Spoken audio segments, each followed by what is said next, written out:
сүйер қауым, баршаларыңызды әдемі маусымының Қарағанды қаласында өтіп жатқан алғашқы жекпе-жек сайыстарына қош келдіңіздер. Биыл сәл болса да өзгеріс жасайық деп шештік. Ол өзгерістің бастамасы мінекей Астана қаласынан келіп отқан командалар мен қарағандылық топтардың арасындағы жекпе-жек. Ендеше бар жанарды жаулаған Жайдарман Ашықов. Бүгін 12 топ бақ сынайтын болады. Әрине, ол 12 топтың ішінде сіздерге, жалпы біздерге танымал жоғарғы лиганың үздік командалары, былтырғы жылғы халықтың көзайымына айналған Ақпен бірге командасы келіп отыр. Осы бір аруларымызға алдымен ерекше қошеметтерді соқыр қойсаңыздар.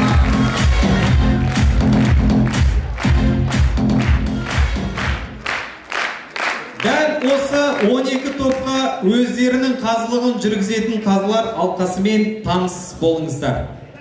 Құрамында белгілі ардагер Жайдарманшы, шоумен Заңғар Әбілжанов,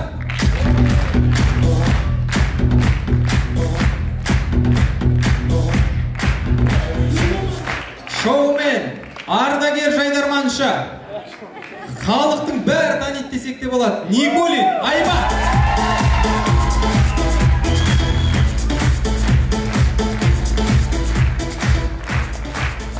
республикалық жоғарғы лига чемпионы 2019 Фемида Есбол Тлегенов,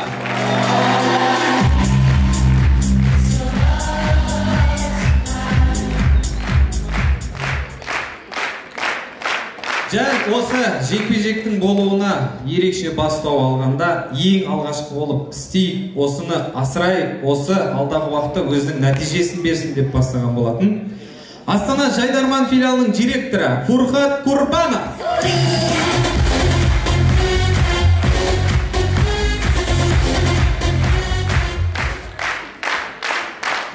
кезінде қарағандылық топтардың шығуына әлгі уақыттан осы уақытқа дейін әлі де біз үшін жанашыр болып жүрген ағамыз, Қазақстан КВН одағының вице-президенті Жомарт Әбіш.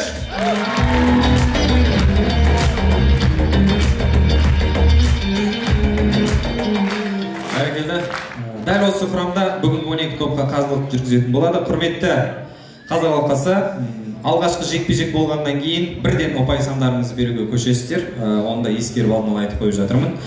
Ал ендеше дайынсыздар ма?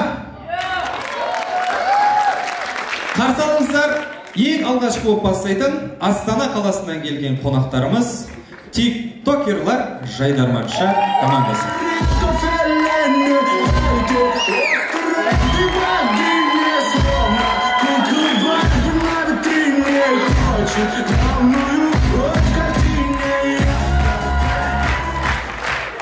Алдымыздағы Жайдармандағы ең заманауи команда Тәтті тиктокерлары.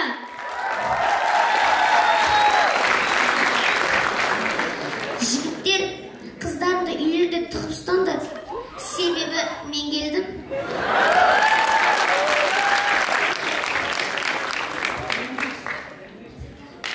Қайырлы кеш, Қарағанды!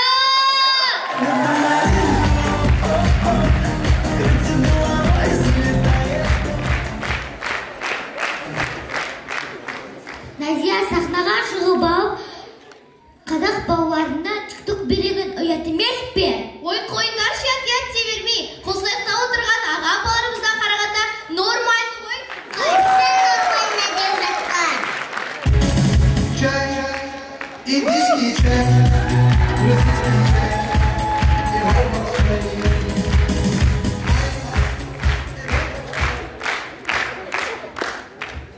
Мұсая оянға кешіп қайда жүрсің? Папам жұмысында отырған, ұйықта қалыппын. Папаң қайда істейді? Ахиматта. Ахиматта? Дедек ақын болып емес, түнгі күзетші болып.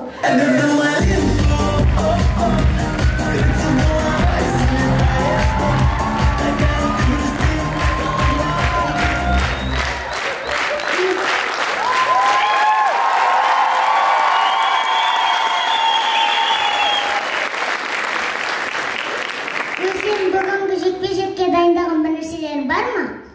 Әрине бар. Біз Қарағандыда алғаш рет болғандықтан командаңызбен таныс болыңыз достар. Бұл Минура. Өзі әнші, әрі биші. Тиктогында 100 000 подписчигі бар. Көктем келді, жадыраған, жайнаған, шашыраған сәулесі мен жасыл көктем сайраған. Көктем келсе құлпырып, қыздар кетеді құтырып.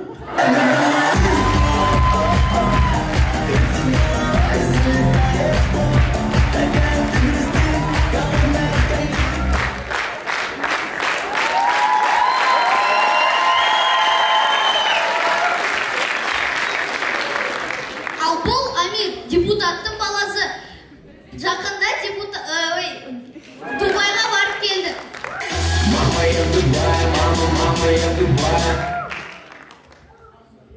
Алло, пап, жұмыстасыз ба? Ой, оятып жібергеніме кешіріңіз. Жоқ, бұл болмайды, бізге таң қалдыру керек.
Ақшалардың отбасылары болса.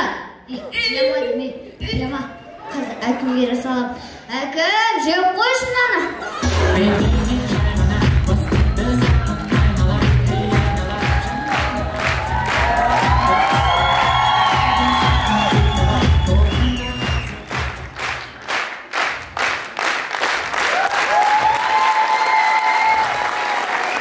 Директордың баласы үйінде. Папа, бүгін мен сабақтан 5 алдым. Молодец. Моя школа.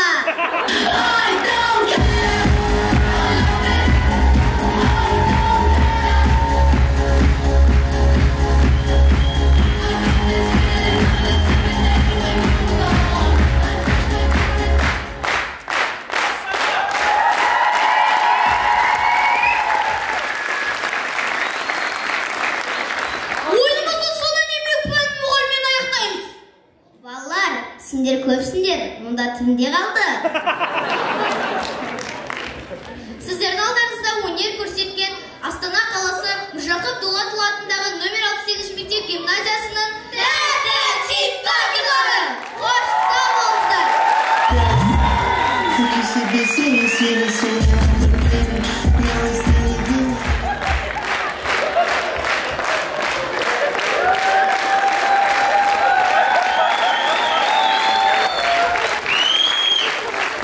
Рахмет, басыма жаман емес, тәтті тиктокерларға ерекше қошеметтеріңіз.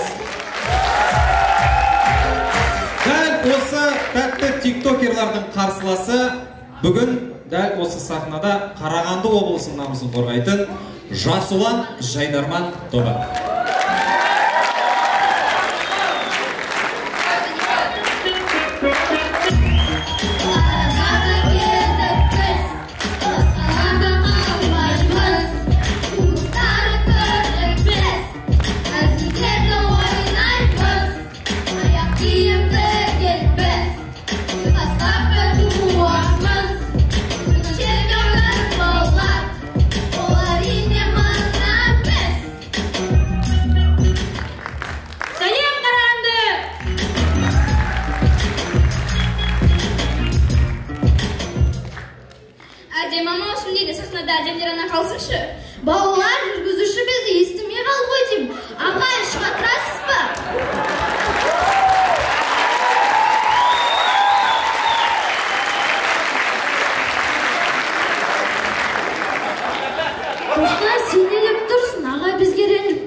Астана деген командатын алып тұрған жоқ, дебатқа келген адамдар құсап өзгертейік одан да.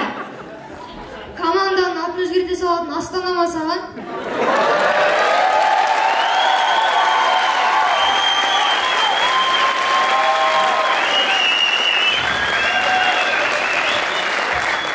Астана демекші, бүгінгі қарсыластарымыз Астанадан екен. Я, кімдер сол? Сен оларды білмейсің ба не? Жоқ. Сендерді білмейсіңдер ма? Жоқ. Сендерді білмейсіңдер ма? Сен оларды білесің ба? Кім олар? Мен де сол білмей тұрған жоқпын ба солардың кім екенін? Уайымдамаңдар балалар, мен олар зерттен, интернеттен іздедім, экранға барады. Дым жатты.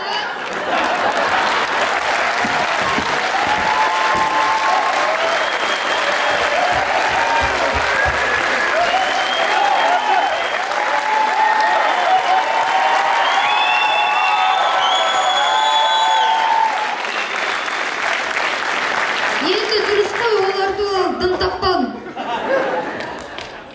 Мынау жерде даже экран да жоқ қой.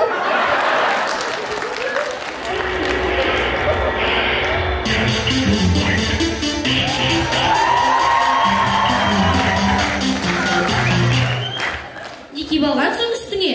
Бүгін өз қандай ойын? Жекпе-жек пе? Астана мен Қарағанды қарсылас па?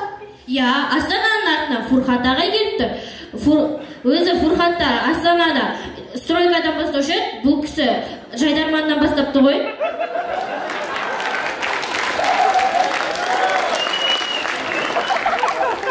Ермат аға, бүгін международный жекпе-жек болады дейді кіші.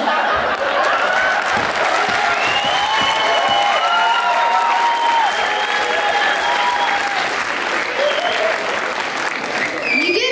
Енді біреу өзбек, біреу қазақ бір-біріне қарсы шығып тұр емес пе?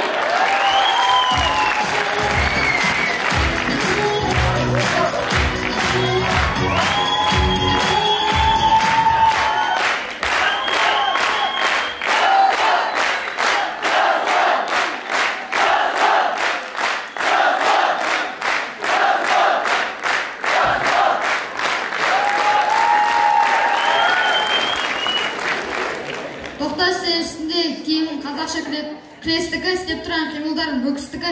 Қандай спортпен алысасың сен өзі? Қазақша фокус.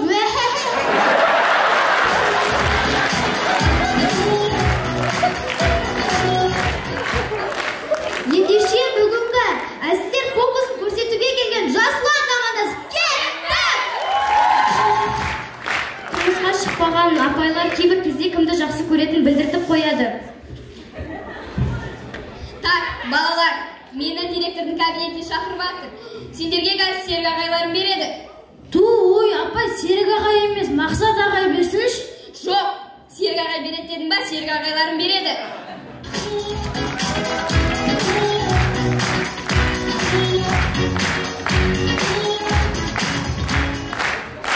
Біз бүгін тоқтаңдаршы, мен жүргізушіге бір сөзім бар еді. Ағай, бағана айтқан әзілім үшін ренжіп қалған жоқсыз ба, кешіресіз бе?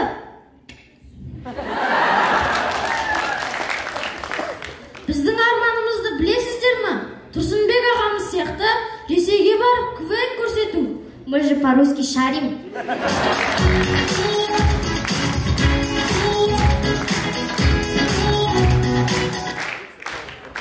Сіздердің алдарыңызда өнер көрсеткен басқасы басқа, бірақ тура тиктокерлерден жеңілгісі келмейтін жасұлан командасы.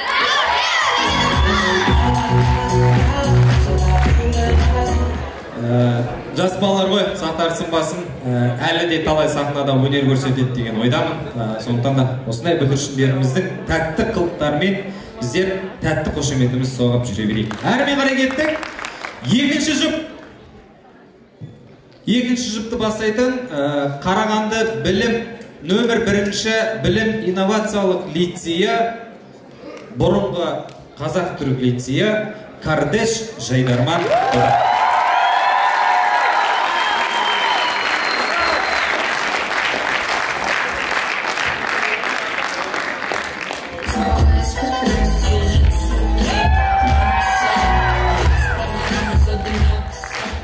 Қазақ-түрік лицейінен келді. Майқұдықтан келдік. Майқұдыққа өткенде бір досым келді. Екеуміз аралап, қыдырып, досым айтады маған. Майқұдықта Бахамды 3 церковь, бірақ мешіт қана бар екен, жігіттер. Бірақ мешіт бар екен, жігіттер, ойлашы. Содан кейін кірерге тесік таппай қалды. Ұят болды ана. Майқұдықта жүрсің бе? Кірерге тесік таппай. Көшеге шықпады ма? Жолдың бәрі тесік. Қараңыз, қарағанды!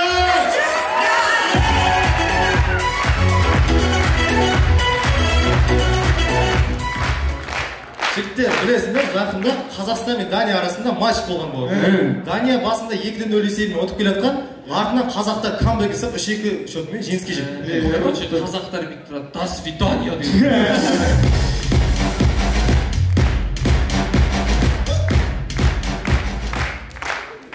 Қарсыласымыз кім біздің? Нәпсі.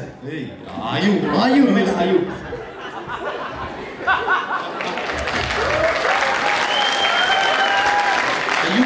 университеті деп айтсаңыз. Университет, иә. Аю отыр, қалай? Декретте. Декрет емес. Партада. Аю отыр партада. Абай сабақ сұрағанда Аю не істейді? Телефон қарайды. Ұйықтайды. Бір ұйықтататын спорт бар. Шахмат. Шахмат емес. UFC-де Өзбекстаннан келген біреу шайқы ма? Фурқат қой, яғам. Шавқат деп айтсаңыз. Қайда Фурқат? Шавқат. Шавқат не ұстайды? Ол әзіл ұстайды. Ойбай, шутка ұстайды. Прикол. Ораза ұстайды деп айтты. Оразада не айтуға алмайды? Жаман сөз айтуға алмайды. Ғайбат айту. Айбат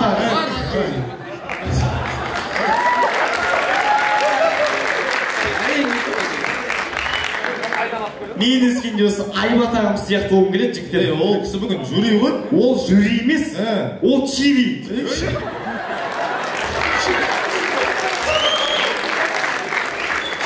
Чиви деген не? Чиви деген ол клиенттің саған деген ырзасы.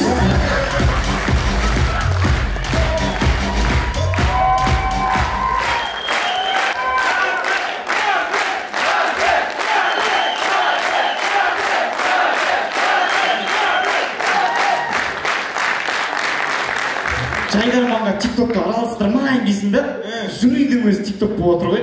Сен дейсің бәрі қарашы өзің міне.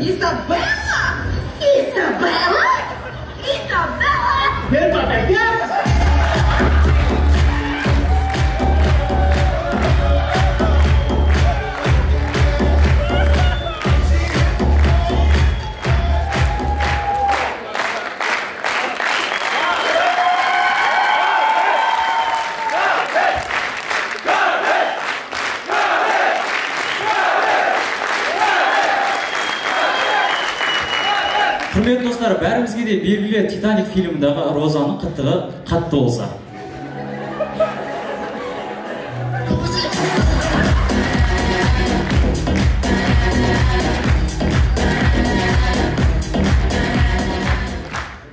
Сонымен тамашалаймыз 15-ші ғасырдағы КВН. Не үшін жеңіп қалдыңдар? Неге? Соғыстан кейін ойнадық. Зал мертвый болды, не істемейді.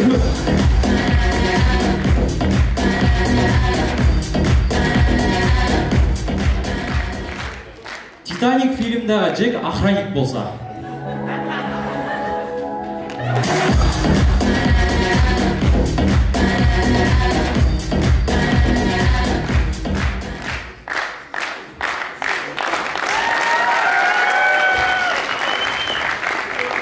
Құрметті достар, ұлы сөзі ұят жоқ. Қазіргі таңда ЛГБТ-ні қолдайтын жандар көп. Сонымен тамашалаймыз сондай бір көгілдір адамдардың неке қию рәсімінде. Сегодня вы сказали друг другу да. Жігіттер түсіп те келісіп жатсыңдар бір-біріңмен. Не келесіп жаңағы мақыргінге айтыңдар.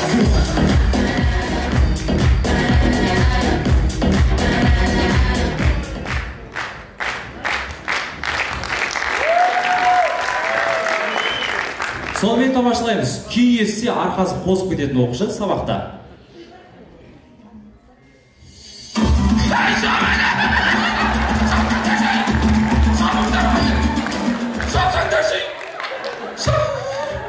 Жазды ма? Қоңырау ғой? Түсіндік. Жігіттер, келесі қандай сабақ? Әдебиет келі.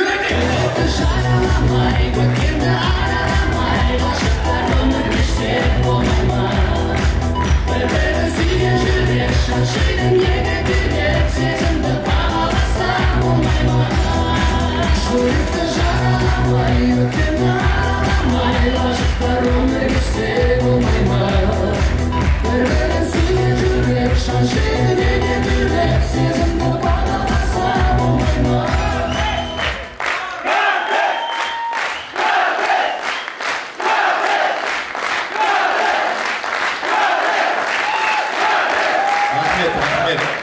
Алдарыңызда өнер көрсеткен ойынға мектеп формасын киіп келген қарағандылық кардеш рахмет.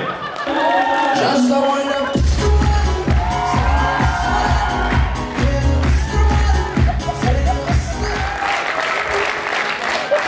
Бәрекелді, көп рахмет. Кардештің қарсыласы Астана қаласынан келген Аю құрамасы. Сіздердің құрметтеріңізге, қонақтарымызға бір жақсылап тұрып қошемет соғып қарсы алайық.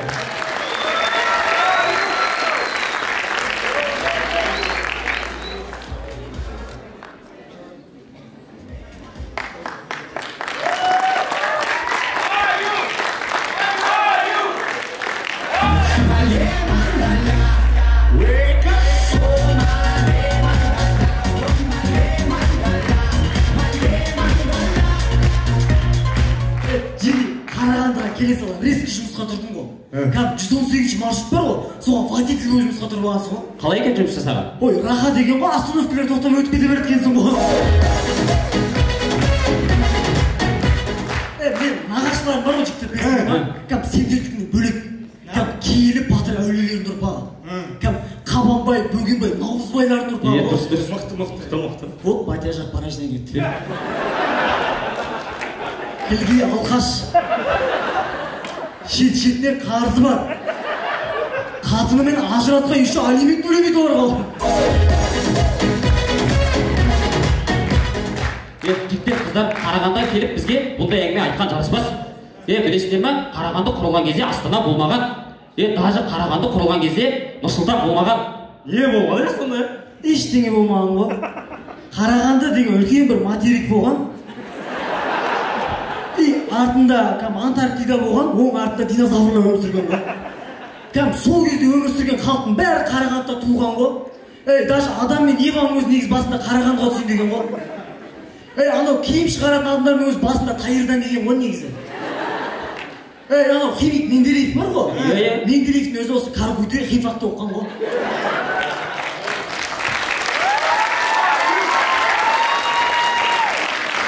Шын химфакта оқыған. Даже общагасында тұрған ғой.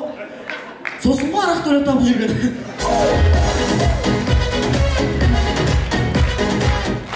Жігіттер, қыздар, сендер сенбей тұрсыңдар ма? Шын айтады, натуре материк болған ғой Қарағанды баяғыда. Кейін ғана литосфералық тақталардың бүйтіп ығысуынан бөлініп кеткен ғой, Теміртау, Абай ұлытау болып.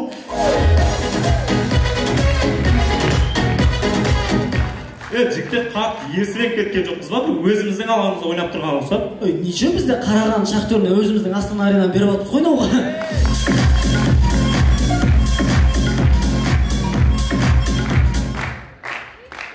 В общем, бізде мындай прикол бар. Қазір балдар көрсетеді. 8 наурыз мерекесі мектеп уақытында. Құрметті оқушылар, өздерің білетіндей жақында 8 наурыз келе жатыр. Қыздар, сыныпта шыға отырыңдаршы. Что там, несеміз бантик сыйлаймыз ба?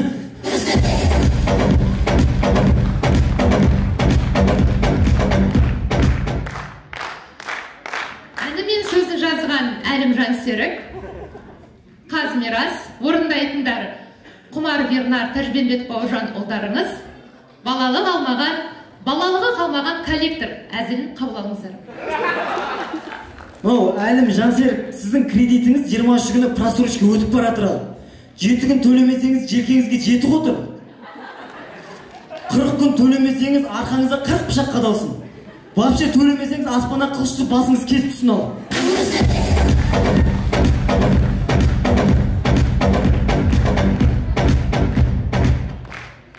Осы әзілге күлмесеңіздер, балалар сыртта точно жарайын деп тұр. Негізі бұл әзіл шынымен жезашы. 7 май мектеп уақытында. Құрметті оқушылар, өздерің білетіндей жақында 7 мамыр ұлдар мерекесі келе жатыр. Не істейік апай, бізде шыға тұрайық ба? Жоқ, сендер шықпай ақ қойыңдар, сендерге доп па, бокал ма бірдеңе бере саламыз.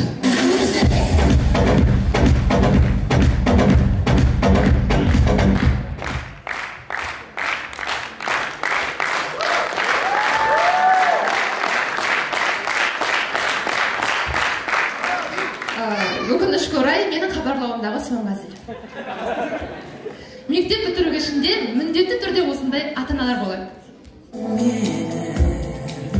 Ал мен сәкілі қызбен не деп атыр? Жаным сәкілі өсті мен. Қапасына түсіріп жіберем сәкілі жаным сол. Мамам мен. Міне боймен апайым қоймау. Бұл апайыңмен қосып келін ал.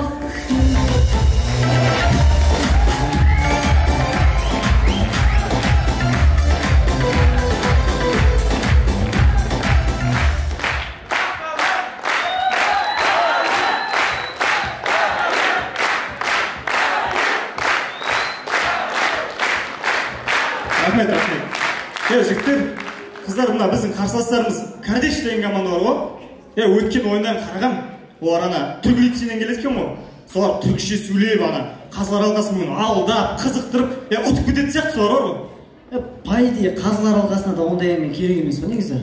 Қарағандыда болған ойында қазақ тілі өзге тілде ұтылып қалды деген пазо ғой, по идее. Бүкіл ел болып сол қазақ тілі мәртебесін көтере алмай жатқанда бұл бесеу отырып бірдеңе шешеді дейсің ба? Не сүмірейіп айтып, беттеріне қарап айтсайшы. Ой, мен әшейін өзім ғой, сол өзім әшейін. Ойынымыздың соңында дене шынықтыру пәні аяқталғаннан кейінгі қыздардың сөзбен аяқтаймыз. Сағыңыз қарай. Сіздің алдыңызда өнер көрсеткен Астана халықаралық университеті. Рахмет, Қарағанды.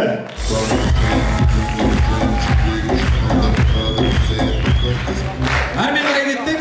Тағы бір Астанадан келген қонақтарымыз Сейфуллин құрамасы, Сейфуллин құрамасына қарсы қарағандылық еркін топ Хет-трик Жайдарман тобы шығады. Ендеше қарсы алыңыздар, сахнада Сейфуллин құрамасы.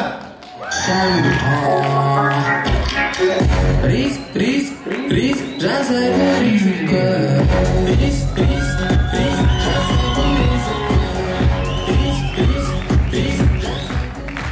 жігіттер Қарағанда келдік қой, Қарағанда еке байғандар ма? Дым жоқ, андай не жоқ қой?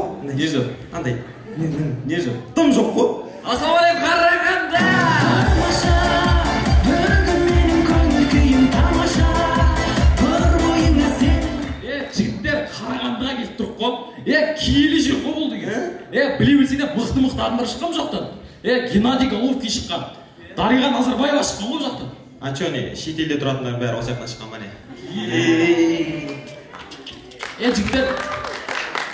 Жігіттер оң қоя беріңдерші. Мысалы мына Қарағанды облысының территориясына 3 Франция, 2 Англия, 1 Япония сыйып кетеді дейді ғой. А че сол барлық елдер сыйдырып Ұлытау облысы сыймай қалды ма не?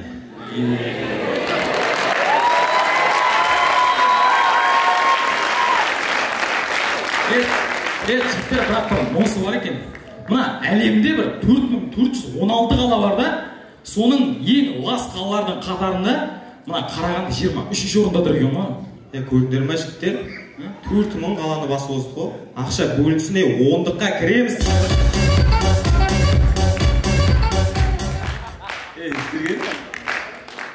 Байқадың ба, Диас дейтін Қарағанды қонаққа келіп алып, неше түрлісін айтып, басты кетіріп отыр ғой? Натуре? Диас, не басты кетіріп тұрсың сен? Мен исперен, басын кетсе байлап қой. Өзім білетші, Қарағанда келіп тұрмын не айтады. Мына өзім жігіттер, мен мына шыдай алмаймын. Ерегесің келіп тұр ма? Ерегесейін? Давай, ерегесейін. Ерекше болсын, сахнада тұрмыз ғой. Бірімізді қарға бергесейін. Қарға одан чемпионмын ғой мен.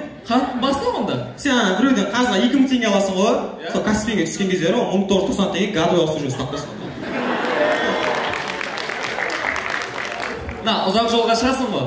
Сол кезде наушнигіңнің бір құлағы істемей қалсын.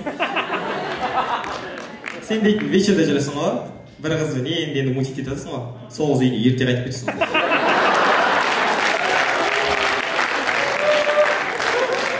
Досыңның үйіне қонуға барасың ғой. Досың үйінде хайвей бастап кетсің.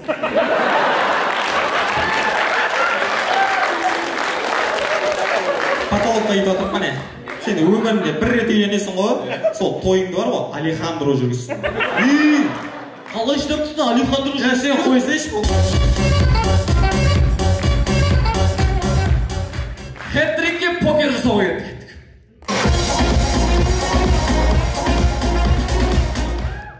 Қарағанды медициналық университетінің алдында болған оқиға. Индия Мумбайикада.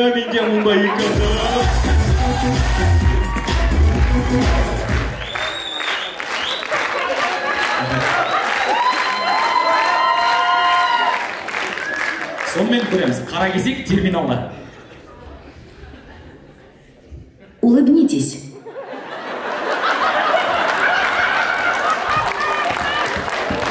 Улыбнитесь.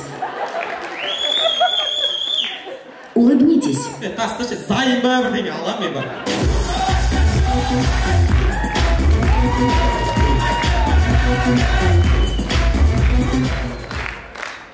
Әр ортада осындай дос балдарымыз болады. Мә, күн деген жанып кетті ғой. Айтпаш. Жігіттер, кешіңіз қол көрістейін. Жоқ, таста. Ой, сен мықтысың ғой. Келе, еп қолмен сен ма? Жоқ, таста. Келе, екеуің жауыңдар ма? Қой, таста.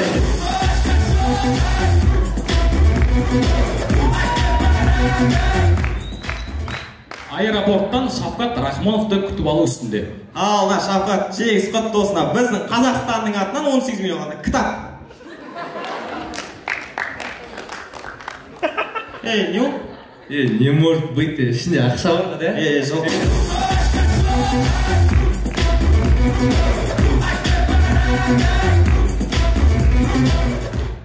Әр мекемеде осындай өзінше охранник ағаларымыз болады.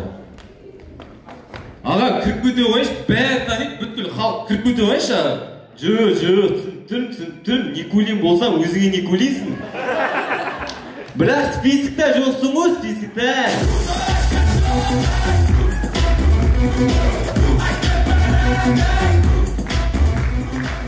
Бала кезімізде сағат тілін көп түсінбей жататынбыз. Сонымен көреміз от басында. Ела, ауыз ашатын уақыт болып қалансақ та ол. Кім, әкөнай? Бар, сағатты қарап күшсіз аудан бар. Балан саған қарап жүрсің бе? Нормально ма? Неше ол? Үлкен тілі 4-те тұр, кішкентай тілі 6-та тұр. Әкөнай, бар да, сағат білет жүрсің. Бар да, қарап бөл дұрыстап. Сағатты кәні бар, айта бар. Ауыз ашамыз ғой қазір, бар ағай. Кішкентай ол. Неше ол? Үлкен тілі 4-те тұр екен, кішкентай тілі 6-та тұр. Қасқа кетсін. Дұрыстап бар, сағатты қарап көрмейсің. Дұрсын ағылдың, кішкентай бола емеспін. Әкөнай, отыр, ойыншымды. Бар, келбеске өгізің қайтып келер. Күттей бола қосқан ес. Мыналар дейді, бас дейді. Әкөнай, жылама.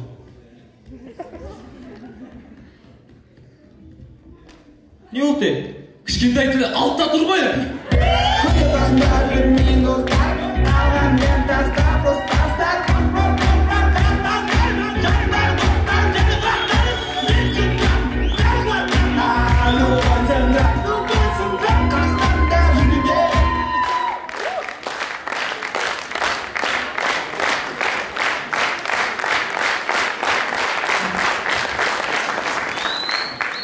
Құрметті қарағандылықтар, біздер сіздердің жерлестеріңіз Сәкен Сейфуллин атындағы Қазақ агротехникалық университетінің атынан келдік.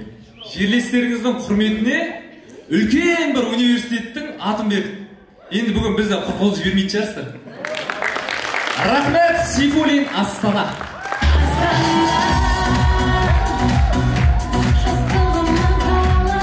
Рахмет, Сейфуллиннің қарсыласы еркін құрама футболдық әлемнен Жайдарман әлеміне хет-трик Жайдарман болды.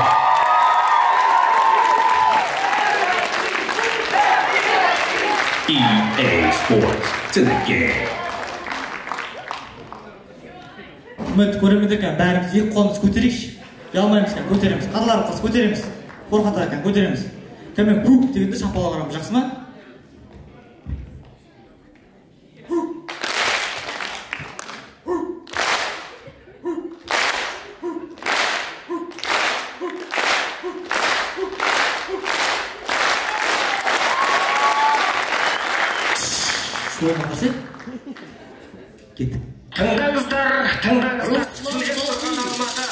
Бала күннен армандадым, футбол ойнап алаңдадым, қиындыққа берілмей жай басып қадамдар, әлі есімде алаңдағы қапаға гол салғандары, шіркін іштей елестетті жұлдызым қаламда.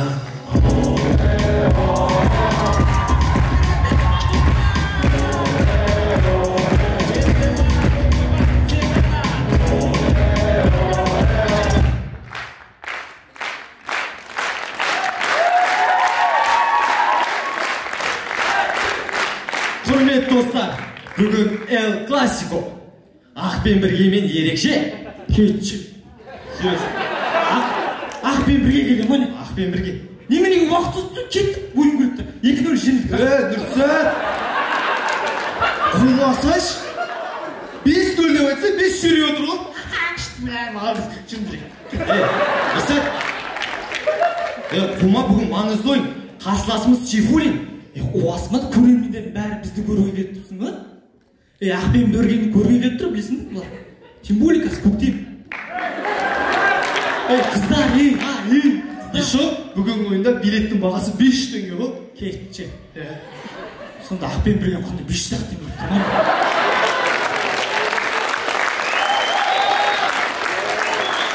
Білесіңдер ма, ақ бота бар ғой ақ пен біргедегі? Сонда қайырлы кеш қарағанды деген жетіп отыр ғой 5 теңге, білесіңдер ма? Қалай ғой? Қайырлы кеш қарағанды.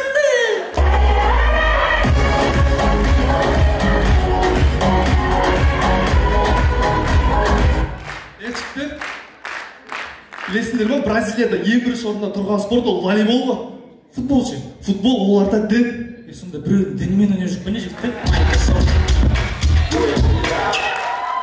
Жігіттер, өткенде ана женский футбол бар ғой? Сол вратарь қызымен таныстым. Жоқ, қалай екен? Янам тесік. Я уже забыл.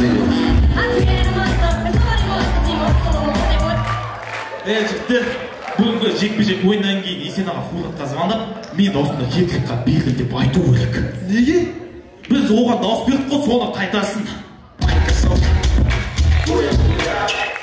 Жігіттер, бүгін жекпе-жек ойына победивший остается на поле. Если победивший остается на поле, тогда я Криштиану Роналду.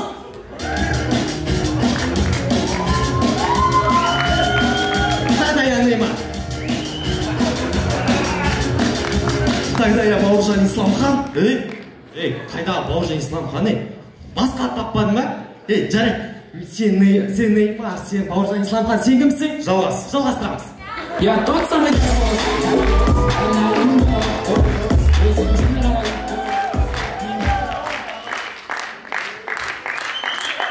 Ассалаумағалейкум қазақ елі. Мінекей ойынымыз басталды, таяқ жерге тасталды. Дәл қазір барлығымыз Қарағанды Астана матчының куәгері болып отырған жайымыз бар. Қолымызда Макси чайымыз бар деп көзім. Сонымен көреміз. Орманда болған бір түрлі жағдай. Аға, сіз жүнжін картошкаңызды ұмытып кеттіңіз. Ол жүнжін картошка емес, ол киви. Киви? Не ол? Орманның саған берген ризашылығы.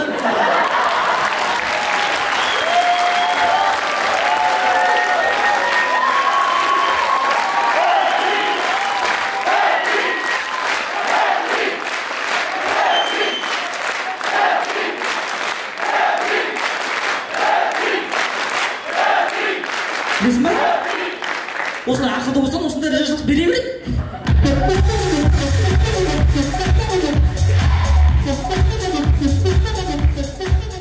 Сыйға сый, пасқа бас, қасқа бас. Ал біз қарымта шабуылымызды әрмен қарай жалғастырамыз. Сонымен көреміз кітапханада болған жағдай. Тәте, Сейфуллин құрамасы, Хеттик құрамасы отып көйтті, кітап беріңізші. Айналайын, фантастика 2-ші дәржі.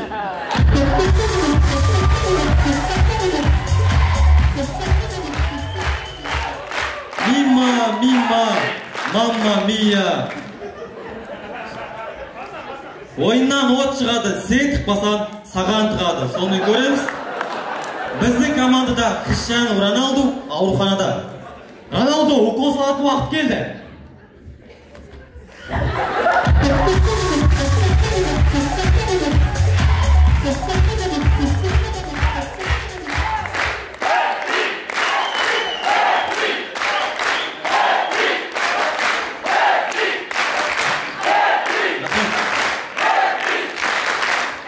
Адамның басы Алланың добағайы. Күлетін нәрсе емес. Сонымен көреміз. Шахтер футбол клубының соңғы 5 ойыны жеңіліспен аяқталған болатын. Сонымен көреміз Шахтер футбол клубы ойыннан кейін раздевалкада. Всем привет! Вы на канале Профи Футбол. В этом видео расскажу вам о основах футбола, которые влияют на ваше мышление, передвижение по полю и игру в пас. Айттым жігіттер, паспен ойнау керек деп, біз маспа ойнаймыз. Ай-яй-яй, тондырып тастаған өткен күнін. Қорап соғып балды еккен гүлімдеп, келесі шабуылымызға көшейік. Сонымен көреміз, Роналду ЗАГСте. Құрметті Айжан, сіз Айбатты өмір бақи келесіз бе? Келсем.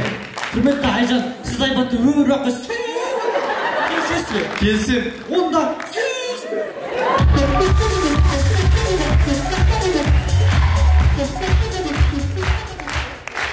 мен де көрейін хабарлап, сіздер де күліңіздер. Сонымен көреміз қыздарский футболдың комментаторы. Мінекей, Айбалаңнан асырылған пас 19 номердағы Ольга есімді қарындасымыз допты төсімен қабылдап алды. Ол допты жерге түсірмей жүгіріп келе жатты. Не деген өкіректі.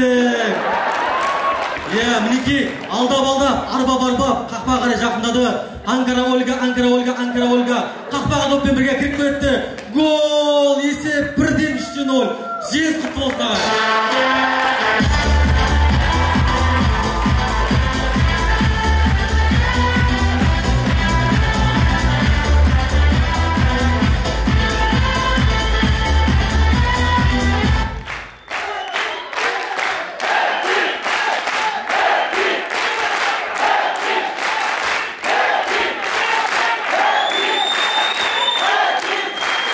Рахмет достар.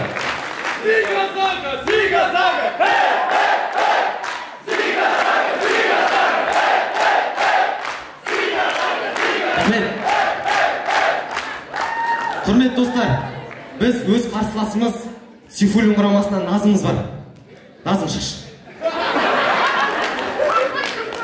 Рахмет, сіздердің алдарыңызда болған Георгий Черданцев, Константин Геныч. Рахмет, Қарағандым.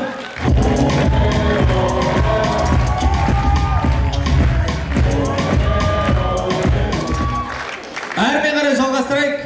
Келесі жұп, 4-ші жұп, яғни Тұран университетінен Астана қаласынан келіп отырған және де жергілікті Қарағанды техникалық университетінен келіп отырған орталық жайдарман тобы.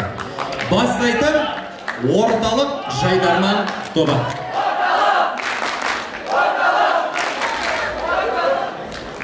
Friend is not gonna see him again. You know from when?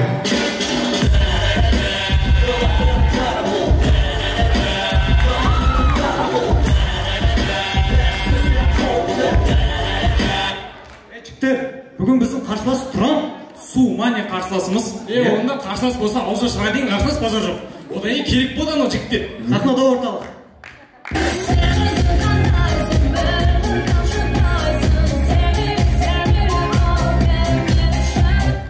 Жігіттер, ух ты. Не ол? Неше теңгеден кіріп жатсыңдар залға? 3 теңге.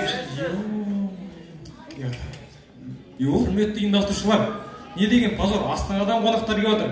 Ана жерде тарақан кетіп бара жатқан соны. Жігіттер нағырады тарақан. Халық нағырады тарақан. Маған ұнайды тарақан. Ана қара құмырсқа кетіп барады, аузында күріш бар. Жігіттер, мынау ұқсастық қой. Давайте на тараканды Ернат ағамыз деп алайық, ал құмырсқаны Фурқат ағамыз деп алайық. Естеріне ме бала кезімізде тарака, құмырсқа дегендер төбелестіретінен қой. Давай Ернат пен Фурқат төбелестірейік. Көрейік, төбелестірейік та, давай. Бітті ішіне кетті, қара.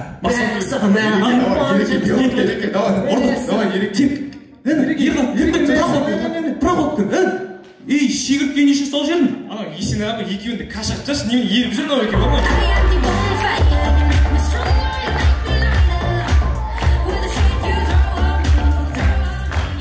Әйтеуір құртқымысын айтып отыр, сапақ көрдім. Сосын?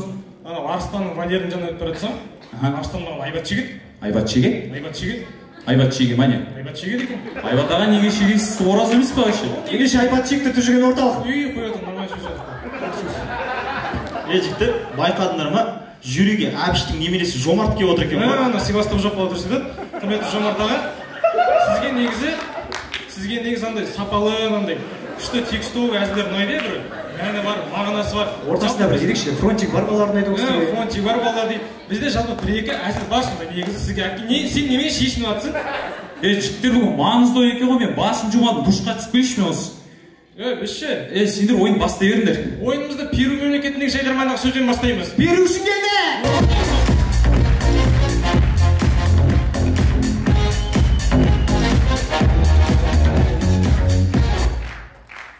Үйде жалғыз алған кезде, душта бас жуып жатқанда тура осындай жағдай басына өтетін шығар.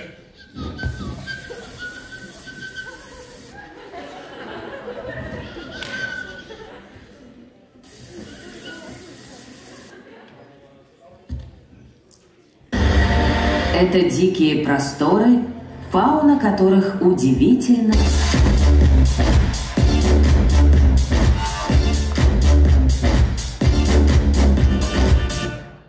Папжи қатты ойнап қойған әке отбасымен. Папа, мынаны неге давить етіп тұрсаңыз?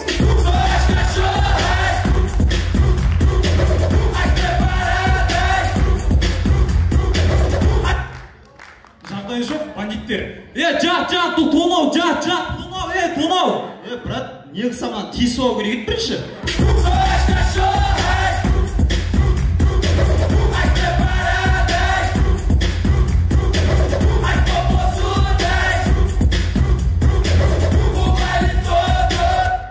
Достар, сонымен көріңіз, ауыз ашарда дәл осындай жағдай болады.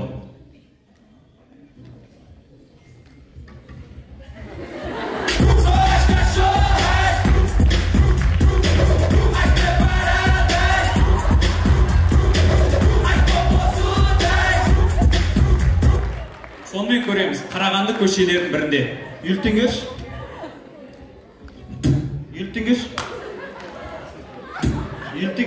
Жіктерді солға қайсың соңға?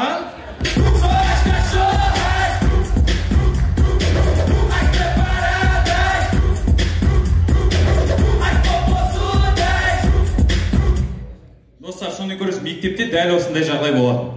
1, 2, 3, баста. Абылаймен Алдияр мектептен шыққаннан кейін тез үйіне барды да тамағын ішіп, одан кейін тез киім ауыстырып, далаға шығып балалармен бірге жүріп, жаңада дос тауып, оларға анал болуға ерген. Не айтып отырсың сен? Мұнымен шатастырып. Қалай шатастырып аласың сен оны?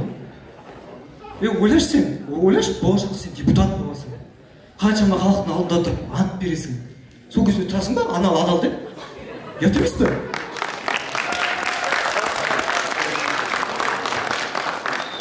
Бірақ адам болмайсың сен.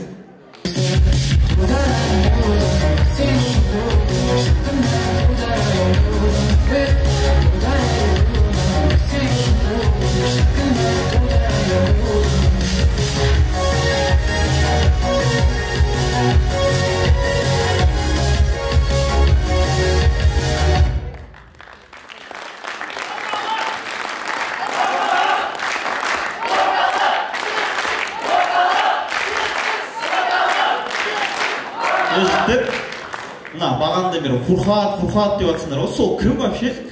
Мен Фурхат пен кім? Фурхат аға, Фурхат әка. Көрдіңіз, бала квеншік болып отыра, сіз танымайды. Это значит, что сіздің залдағы 90% адамдар танымайды. Бірақ, енді Астанадан келді, бірдеңе екеніңізді біледі, но в целом кім екеніңізді білмейді. Бірақ бұлар деген Дикий Данияр Дарабоз Дәкән Сан таниды. Апоқ таниды. Ганвест бар, Ганвест таниды. Абилова Мерет таниды. Орикан таниды. Сіздің олардан қай жеріңіз кем? Сіздің де отандық өнім түсіретіндей жағдайыңыз бар. Отаның бұл жағы емес қой.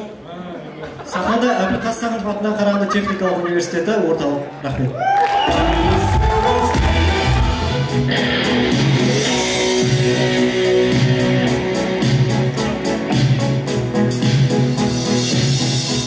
Бізде әнші жоқ. Жігіттер, Қарағанда келдік па? Квартираға жақтық па? Қаттық па? Қаттық. Қаттық емес. Қаттықтен жама ойлап қалмаңдар. Құрметті көрермендер, жама ойлап қалмаңыздар. Сіздер ойлағандай емес. Мен ана нені айтып жатырмын, ана шөпті.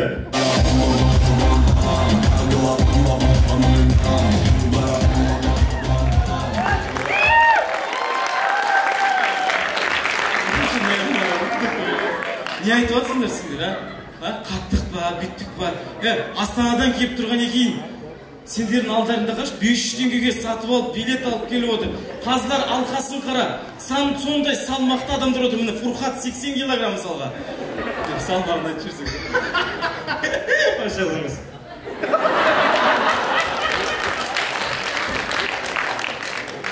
Мысалға Есбол келіп отыр қабақ.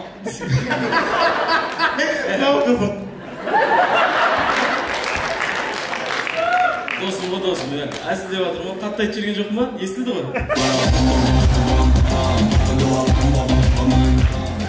Жігіттер, бүгінгі Қарағандыға келгеннен не киіп алғасында қап-қара болып, аппақ еді костюмдерің. сорлы ғой. Кеше бүкіл киімді жуып балконға жайып тастаған. Қараңғыда балкон киім жаю көрген білмеген сол дұрыс па? Сен не киіп алғасың, е?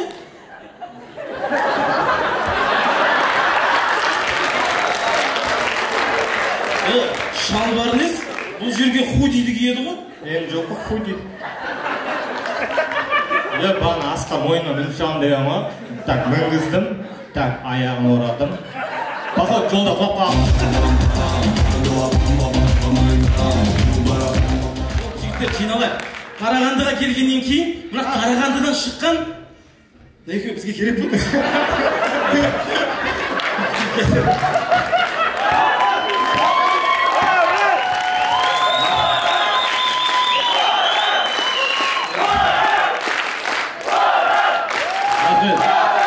Қарағандыға келгеннен кейін Қарағандыдан шыққан мықты тұлғаларды айту керекпіз. Мысалға бұл жақтан Сәкен Сейфуллин шыққан, Әлихан Бөкейханов шыққан, Қасым Аманжолов шыққан, Саматұлы шыққан. Ғабайдолла Саматұлы кім ол? Пахам ғой. Нормально адамның қасында тұрсын. Әйтсе таксистен барлап шейіп көтірсің. Тоқтар Әубәкіров шыққан. Сосын Никулин шыққан. Никулинді қоспасын олардың қасына. Қарасай ұлы тұлғалар деп атым. Мына кісілер ел үшін, жер үшін кеткен адамдар. Никулинді тойда айтып жүр ғой, Германияда біздің жер.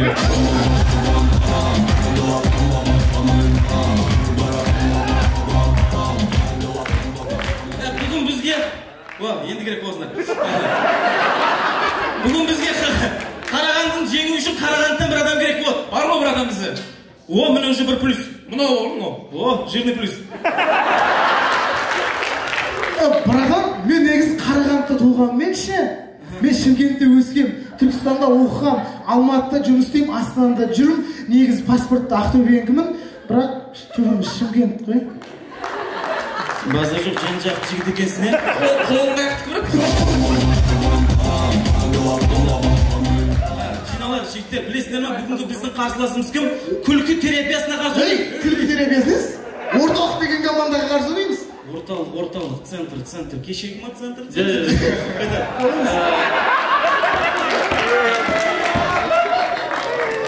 Орталық, мұнда маңызды ойын емес екен ғой? Мен кете берейін, сен де қатты керек емес сияқты. Мен айтатын сөзім ағы? Осы сөз ғой, бітті осы. Тұран Астана жалғастырамыз.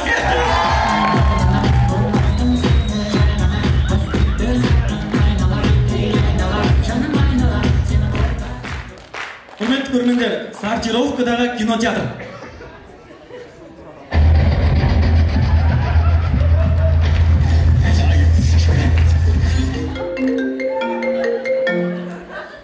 Алло, мен қазір кинотеатрдамын, я? Мен саған сосын хабарласам, я? Аха, давай. Today I address not only my country.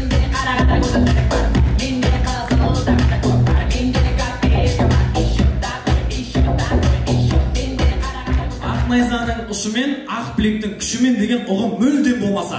Ата, ма осы ұған қайыр жерді қайтып қорғап қалдыңыздар? Просто.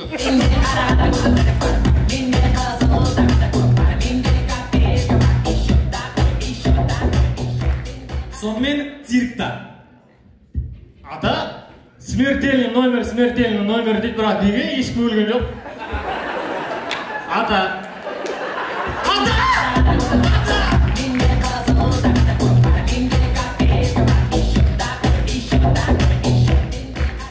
Сонымен көшеде.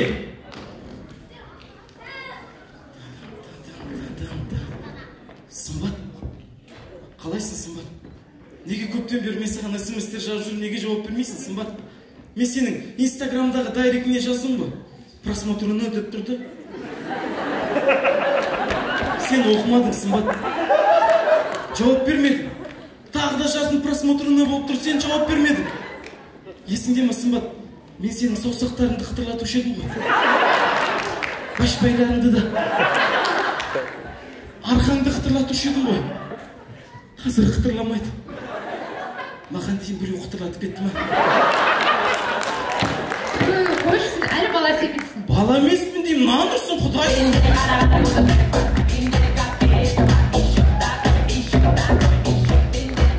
Сонымен құрметті көрермендер, қарағандылық Танымал Асаба Никулин қартайған шағында өсиет айтуда.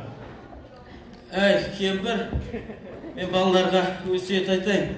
Бір қыз бір бала жіберші. Ойбай, әке, жағдайыңыз қалай, жақсы ма? Просто келе салмай билеп келсең.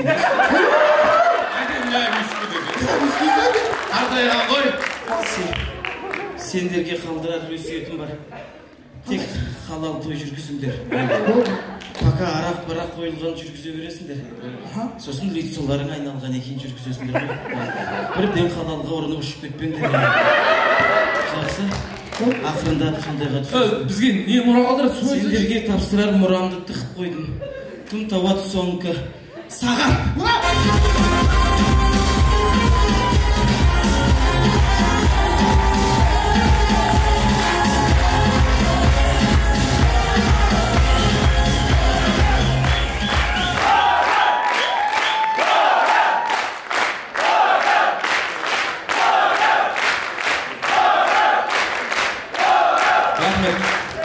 Сөз соңында Жайдарман, ол достық мекені. Тоқташ, не әден осы таперларды сөз соңында медиа қойып отыра бердіңдер? Бүгін Қарағанды ойын болды. Той ғой, давай көңіл бассақ көңіл аяқ. Қарағанды бол, өте керемет елеген. Қарағанды Жайдарман, бұл өте кереметтерге алып Қарағанды үлкен әрі тұлғалар шыққан.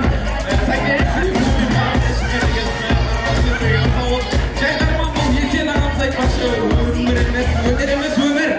Сіздермен бірге тұрған Астана. Көп рахмет.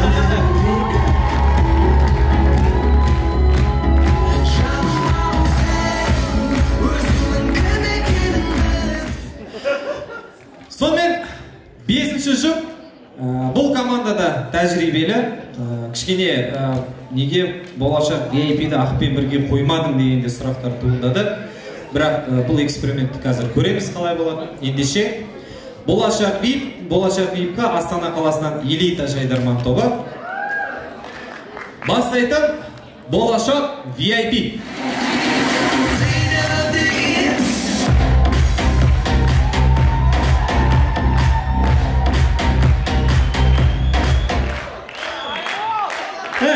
Жекпе-жек. Бүгін күн қарсыластарымыз кімдер? Элита. Команда ше, остановка. Қарсылас кім? Элита ғой, элита. Сен бас істемей, сахнаға ішімдік алып шыққан еш? Мына жартысы қайда еще? Жарты сахна дейсің ғой. Қарағанды! Керемет көңілге жекпе-жек. Қонақтарымыз Астанадан келіп жатыр. Бірақ жекпе-жекте оразада істеген қалай болып тұр? Қумаш бейме. Бүкіл халық біледі сен оразаға мәңгілік қарыз екенін. Сен оразада просрочкадасың ма айналайын қарап? Астанадан қонақтар келіп жатыр ғой. Қонақты күтіп алып маңға алыңдар. Білесіңдер ғой, мен бәрін дома қалатынды. Домасың? Енді үйде күтіп аламын деп жатқаным ғой. Қонақтар келіп жатыр енді. Қарағандының әдемі жерлерін қыдыртып көрсетейік. Көрсетейік. Майқұдыққа барайық. Қыздармен таныстырайық. Жігіттермен таныстырайық. Жігіт па, қыз ба түсінбей кетті. Жігіттермен таныстырайық. Мүмкін қыздармен таныстырамыз. Майқұдықтың мощный жігіттермен таныстырамыз ғой. Инфинитиға апармаймыз да. 2007 қыздармен таныстырып, бастарын айналдырып кредитқа оформить етіп жүрмейміз, Сосын қарсыласымыз элита бар ғой? Соның ішінде Наурыз дейтін бар. Деп сөйлейтін. Соны бұйырса бүгін Қарлаққа апарайық. Түнетейік сояққа. Сол бейшара нормально болып кететін жат. Ойымыз осылай көңілде болашақ эпи жалғастырамыз. Ваха би хога.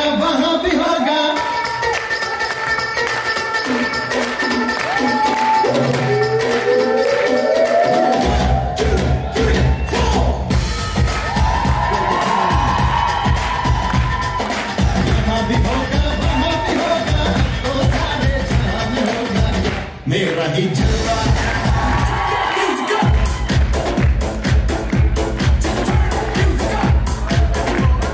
Тағы да қайырлы шығарады. Көреміз әкімшілікте. Мадина. Мадина, тұрай. Әкім келді. Мадина, тұрса ұйықта. Мадина.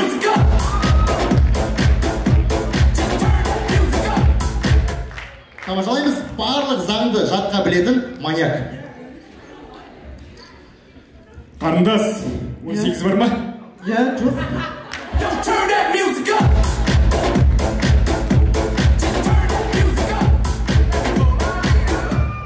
Құрметті достар, тамашалаймыз. Біздің барлығымыздың аналарымыз бала ұстатқанда дәл осындай жағдай кездеседі.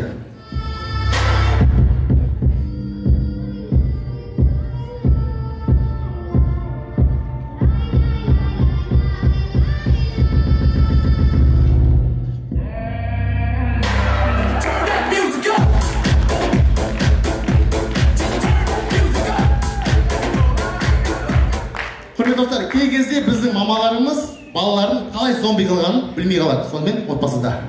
Алло, да, брат. Балам, бар мусор төгіп бер. Кәз мама барам, аха? Балам, бар мусор төгіп бер деймін саған. Ой, барам мама, кәз қойықшы. Балам, бар мусор төгіп бер деймін.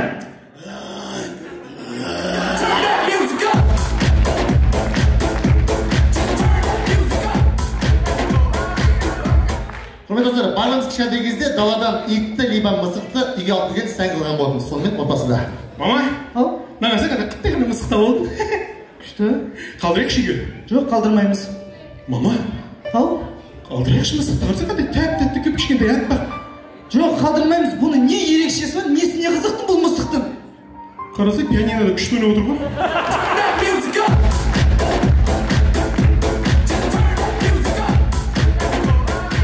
Достар, тамашалаймыз, барлығымызға белгілі Қуаныш Сейітхан ағамыз. Қуаныш Сейітхан ағамыздың үйінен шығып бара жатқан массажист қыз.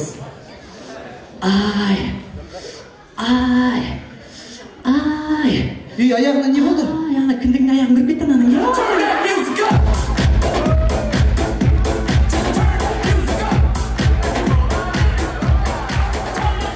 Достар, тамашалаймыз, әрбір аулада осындай жағдайлар жиі кездеседі. Әй, жақындырай, аяқтарыңды қостыңдар, әй, балам. Мынау не?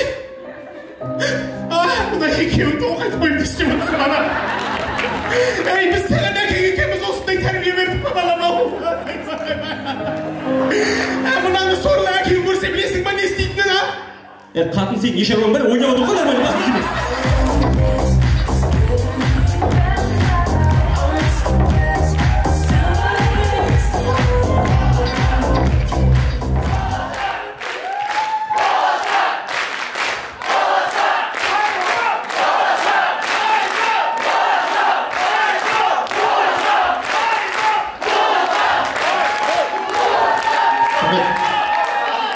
Құрметті достар, білеміздер, қазақ халқы өте қонақжай халық. Кез келген қонақты төрге шығарып, кетініп берген. Сіздермен болған қонағын қатты сыйлай беретін болашақ VIP жүректен жүрекке.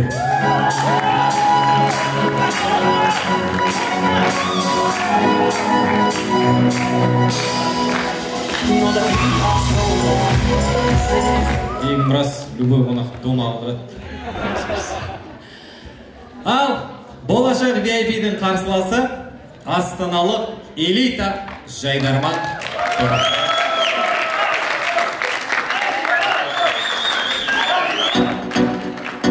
Құрметті достар, назарларыңызда элита құрамасының жастар талабына сай әзілдерін қарсы алыңыздар.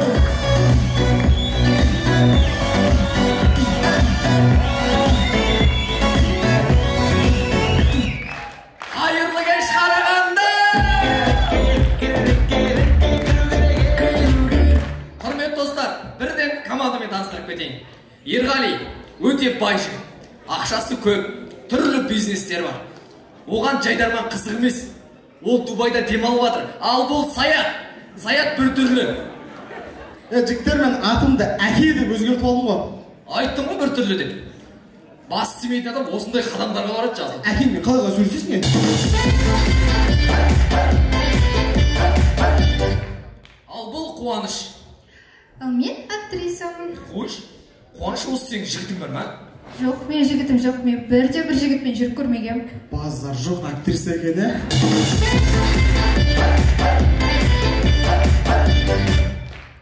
Ал бұл Нұрбол. Нұрболдың мүлдем жолы болмайды. жол болмайды. Айттым ғой жол болмайды деп. Жігіттер қойыңдаршы. Сендердің кесірлерінен кеше ауыз ашардан қалдым. Жүр сол аузыңды ашып.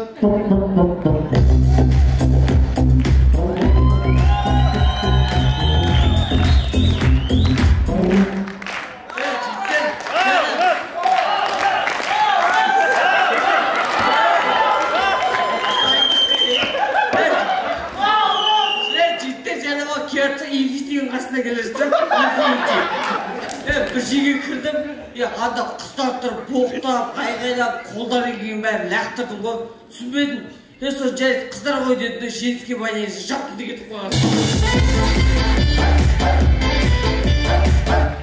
Мына қызды оған бір жерде көрген секілдімін. Кітапханадан ба, саунадан ба? Құмаш, қайда кітапхана? Қатындас, сізге осы күші ұнай ма? Күші? Я, ұнайды. Шишті бейттім оласың.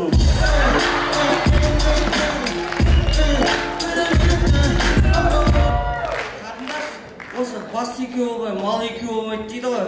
Екеуіз бал бауатық ба? Наурыз, Қарағандыға келіп осындай әңгіме айтасың ба? Қазылар алқасына қарашайшы. О, Юрий Николай деселі. Табада Николай, қалайсың? Бау мен сізді оған тамағымызда қара өстім ғой. Өстім дегенде қалай енді қарады ғой. Мен оған кезінде оған сіз тамағымда бастап атырген кезде сізге ұқсасын деп мені ата-анам аузыңызға түкіртіп еді ғой. Сосын ғой осындай оқыған. Бірақ ол кезде халал той басқармаған шығарсың.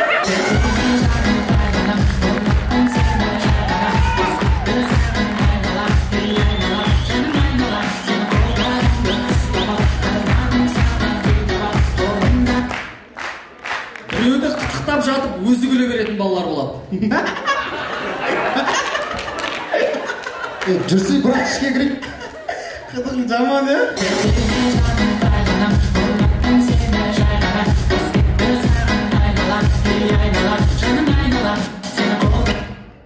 Қағаз тарататын промоутер өте шыншыл болса. Ағамна ұзыратсы саршы. Ағамна ұзырымызды қалдасың саршы.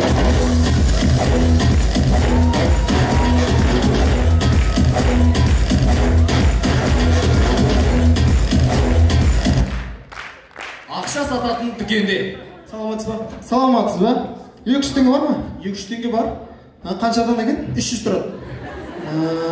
Үшеу бере салыңызшы. Үшеу.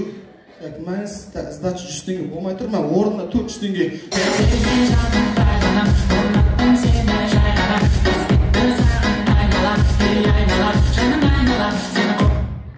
Көшеде. Ағайлынан беріп қойып, көшеде плакатпен есеп тұрсын. Жай ешім дегенде сөйлесің. Сөйлесің, алып кететін сияқты. Іші оғасың ба? Бөлімшеге жүрші.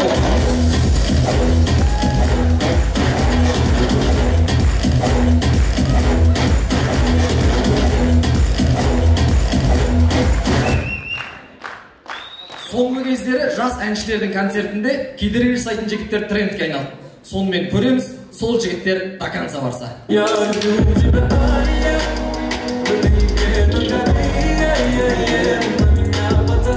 Немене бәле, өзім концертті өзім өлең айтамын.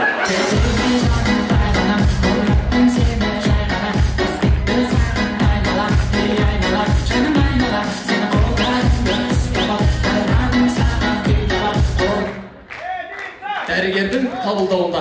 Саламатсыз ба, дәрігер? Мына күйеуім алғаш неше рет сіз емдейтін дәрігер деп еді. Арақтан аяқтыратын.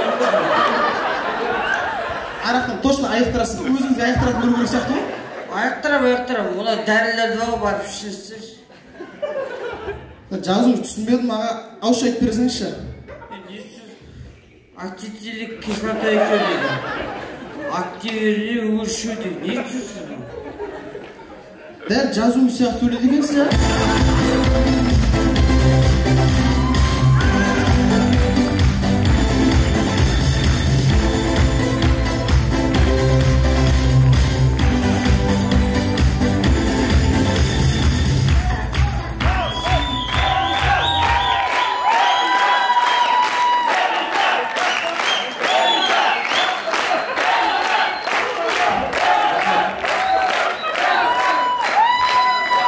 алдарыңызда өнер көрсеткен, Қарағандыға деген үлкен махаббатпен астаналық элита. Рахмет. Соңғы түйін, соңғы жұп, әрине барлығымыз күтіп отырған ерекше жайдарман тобымен Ақпен бірге.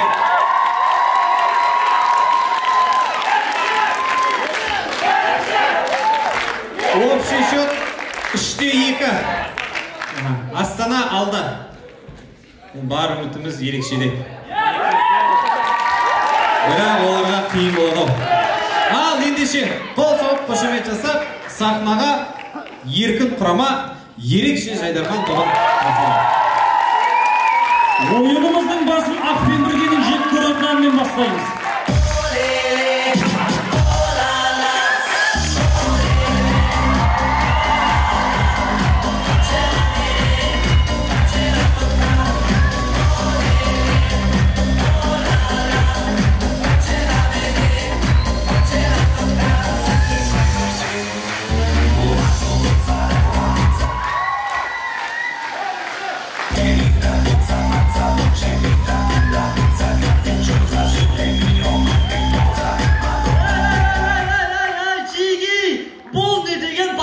Бақыт болды. Ақпен біргенің қыздарына қарсы ойнап тұрып қой жігіттер. Құрметті көрермендер, ол Ақпен бірге дегенді қалай түсіндірсе екен сіздерге? Ол Ақпен бірге деген біз телевизорда көріп, өмірде сынып басымыз кетіп жүрген қыздар балалар. Мыналар Ақпен бірге десе, ішке бастарын жеке қойып тастап тұр балалар ғой. Ал бүгінгі ойында мынау басыңа бақыт қонды ма дегенде, иә деп жауап беріп ойын тұрып қалады. Құрметті қазылар алқасы, бүгінгі ойында балдарыңызды Ақпен бірге беріңіздер. 30 арқамыздан тынасыз.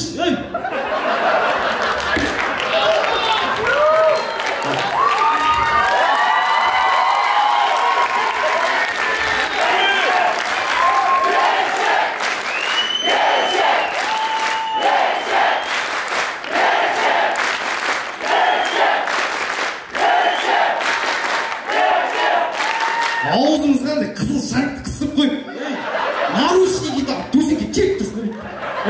Айымдама Баязет, ұтады олар. Ұтып қояды біз. Бестендер суқой кетеміз қойшы. Отсын, Елмұрат, атудан аламаған өшін бізден алсын шықты. Базық, ренжіме, кештер Қарағанды!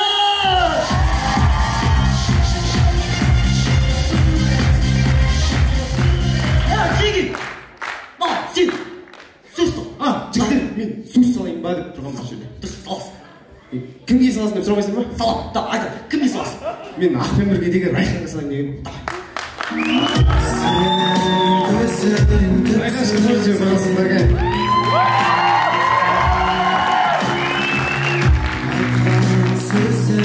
Райханчик, балбанчик. Сары балбанчик деп қойса да. Асказанчик, тәт, марлан, жан-жем, ей-дей-дей. Ауыз ашатын уақытта оқып десік деп.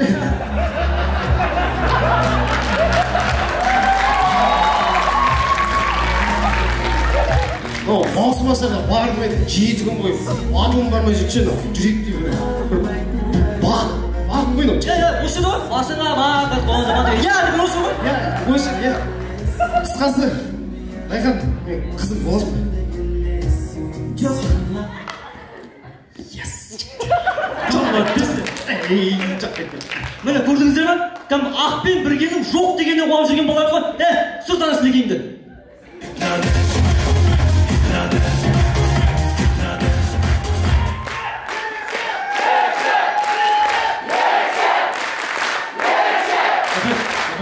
Жігіттер, көрдіңдер ме?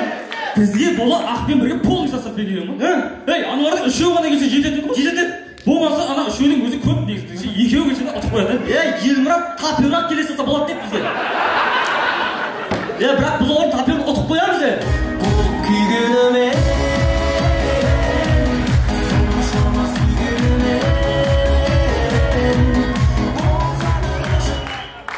Жоқ, жігіттер, не болды сендерге шыға сала Ақпен бірге деп болашақ вип деген есімдер ме? Арасында, сымсауына қойып, көңіл ойып, тартшы ма? Олар емес.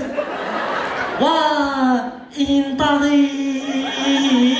Арнау жүрмеші интағи.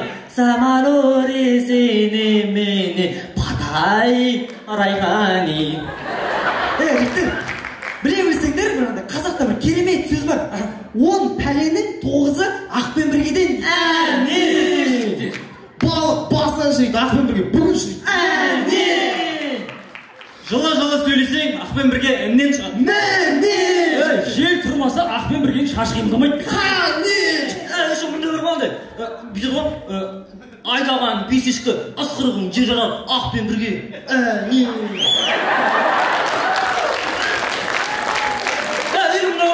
Ерді намыс өлтіреді, қоянды қамыс өлтіреді, нүкте ақпен бірге.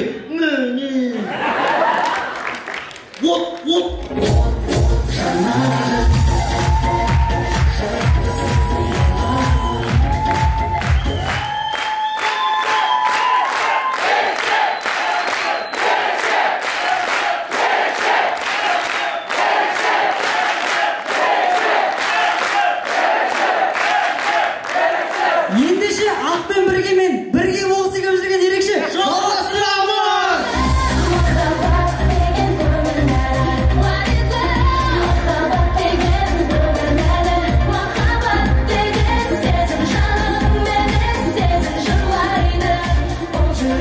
Жалғастырамыз. Қарсыластарымыз ақпен бірге құрамасы дәрігердің қабылдауында. Аға, тәбетіміз болмай жүр. Соңғы кездер андай, білмеймін, жайсыз сезімде бір түрлі болып жүр. Соңғы рет естігендер. Соңғы рет ерекше қарсы ойнағанбыз. Онда мен көмектесе алмайын?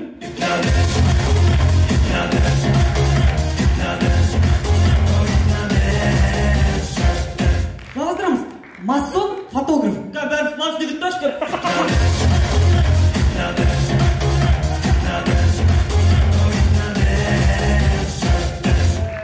ДП бала тойда тілек айтуда. Ал енді Елмұрат Далияны қолдарынан ұстапсыздар екен түрет сияқты негіз бар болшы екен.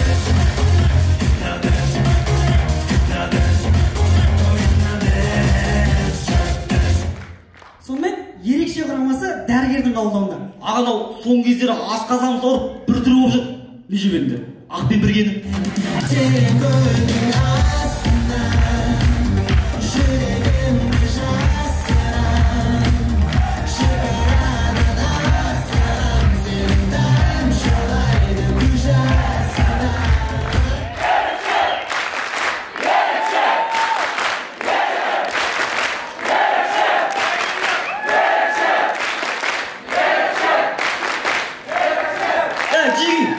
Мен өзім ойлап тұрмын да, мұндай күн бізге күнде туа бермейді.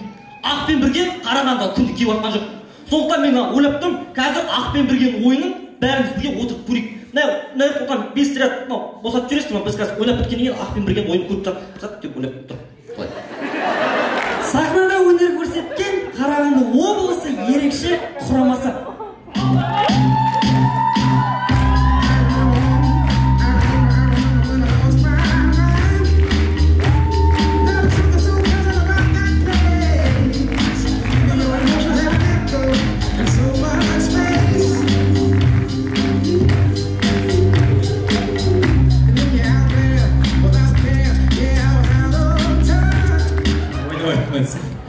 Ал ендеше соңғы команда ерекшенің қарсыласы Ақпен бірге Астана.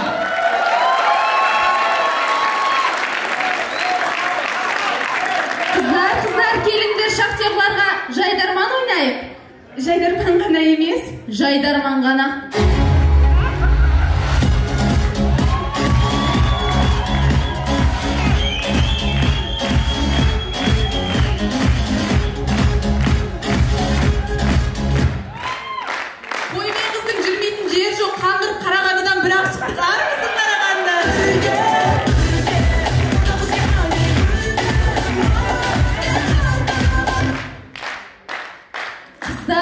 Шахтерлардың отаны Қарағандыға келдік.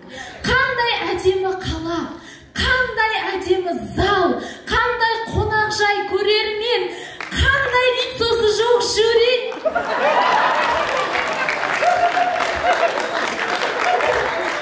Қолхан, сен бізге не дедің? Астанада ойбай бұл ойынды Есенаға жүргізеді. Сендердің әрқайсыңа $10,000 гонорар дедің ғой. Фурхат аға, бүгінгі ойында жюриде Геннадий Головкин отырады деген соң келдік қой біз. Оның үстіне сендерге қарсы күлкі терапиясы қайтадан құрылып жатыр дедіңіз ғой бізге. Ойбай қыздар, сендерге сөйтіп айттым, маған Фурхат деген ойбай қыздар.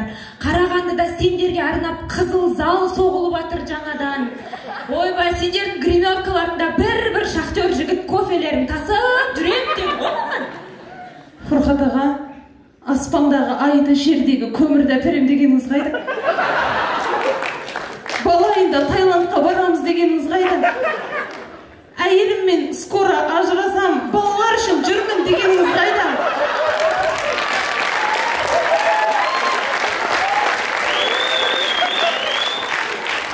Бақтынұр, ойын туралы айтып жатырмыз ғой? Сонда осының бәрі ойын ба сізге?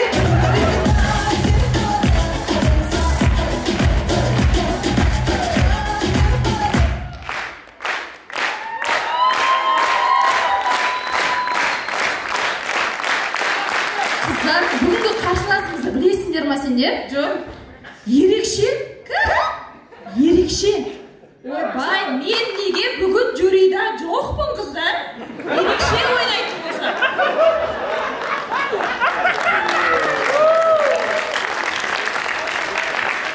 Жоқ, Фурхат аға, біз бүгін шахтерлармен қыдырамыз ба, бала бағамыз ба?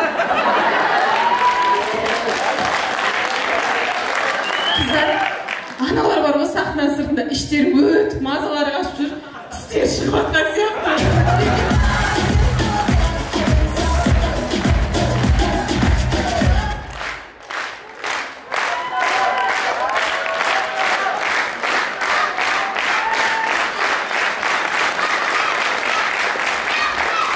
Қыздар, қазылар алқасы да қарсыласты да қоя беріңдерші. Мына біз халықтың ыстық ықыласы үшін ойнаймыз ғой. Сонау Қарағандыға келгеннен кейін бір жыл мүшәйрасын ұйымдастырмасақ несіне біз тіл маманымыз? Қарағанды екі дүние есігі ғой. Қарағанды ер шахтердің бесігі ғой. Осындай Қарағандыдай жерде тұрған Тәңірдің бізге берген несібі ғой.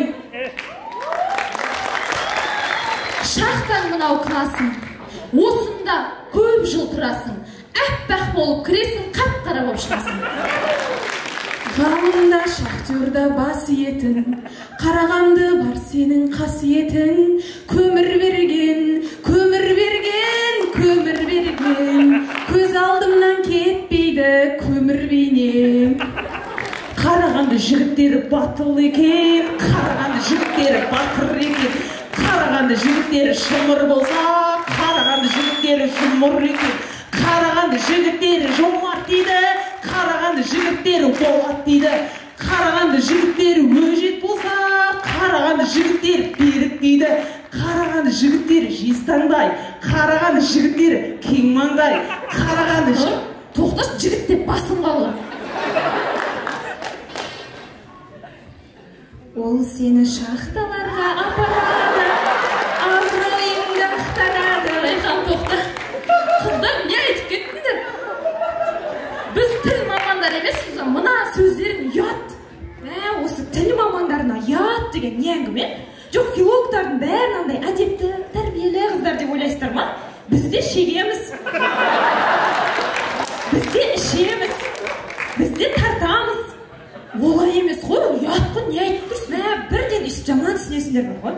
Шегеміз дегенім, мына қазақ тілін дұрыс пайдаланбайтындардан азап шегеміз.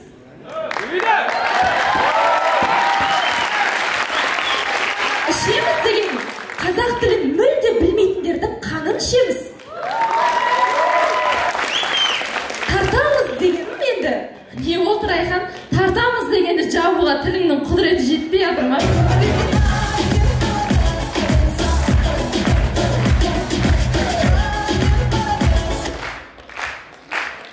Бәрі қойдаш, мен соңғы кезде тым ақкөңіл болып баратым, ешкімге жоқ дей алмаймын. Ой, Райхан, сен бір ұрынбай жүрсің ғой, бір ұрынсаң қойып кетесің. Оның үстіне қыздар жоқ демеңдер, болмай тұр десеңдерші. Жігіттер, маған тұқымымызды ірілеткіміз келеді деп жазуды қойыңыздар. Мен неге сендердің тұқымдарың үшін өз тұқымды құрбан етуім керек?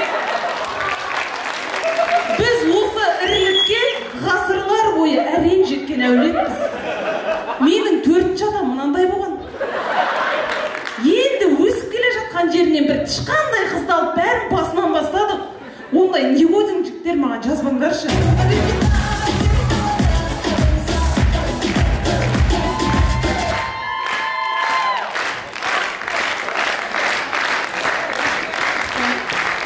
Осы Қарағандыға келгеннен кейін мен Ернатқа ғашық болып қалдым бар ғой. Ернаттың қызы бар ғой? Несі бар екен? Менде жігітім бар ғой? Жоқ, қызы бар деп, ол негізі үйленген кісі. Лаура, сонда сендер жігіттерді үйленген, үйленбеген деп бөлесіңдер ме? Жоқ, мына сендердің кесірінен үйленген жігіттер өздерін қоғамнан оқшау сезінеді.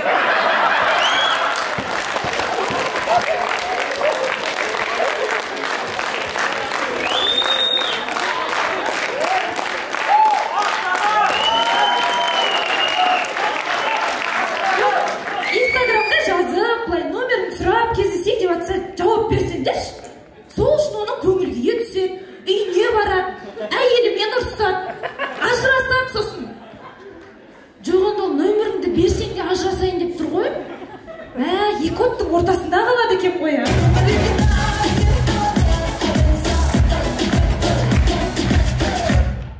Қыздар, бүгін ойыннан кейін бір Қарағандының мен деген клубына барып быт-шыт болып қояқшы. Бақытнұр, ұят емес па? Рамазан айында. Ойбай, несі бар екен? Қайта бір атала сәресімізді ішіп қайтамыз ғой?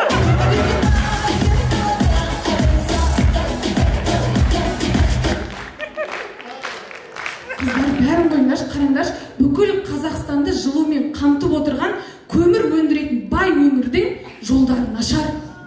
Көмір өндіретін бай өңірдің халқының жалақысы аз. Көмір өндіретін бай өңірде биік-биік зәулім ғимараттар жоқ. Көмір өндіретін бай өңірде бір нормальный кальянный таппадым мен. Бақытын не айтып тұрсың? Дұрыс қой, кальян науглях емес па?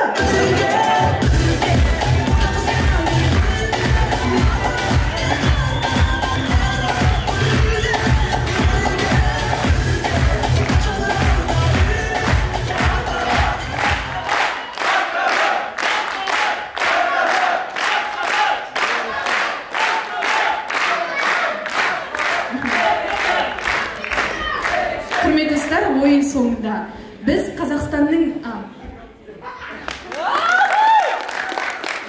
ойын соңында бүгін көмір мен өлімнің арасында жүрген Қазақстанның кең астанасы Қарағандының халқында өнер көрсетіп тұрған біз бақыттымыз. Бізбен бір ғасырда өмір сүріп жүрген Фұрхатта бақытты ағайын. Сахнада өнер көрсеткен Ақпен бірге Астана. Рахмет, Қарағанды.